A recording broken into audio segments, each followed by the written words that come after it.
Hi guys, good morning. So as early as this morning, so wala namang response si Ariba dyan natin. So ayaw niya mag-start. So chinek ko ulit yung terminal. So malinis naman. Yan. Malinis naman. So yung ginawa ko guys, nag-try ako tumingin sa YouTube and may nakita akong technique. Ito pala, itong starter relay na to.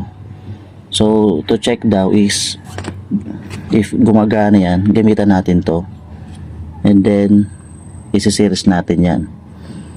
Okay, paka-series natin guys, mag-spark yan. Hindi ko kasi ma-videoan kasi walang hahawak na cellphone. So ito guys, na-series na natin yan. So ngayon try na natin if gumagana siya.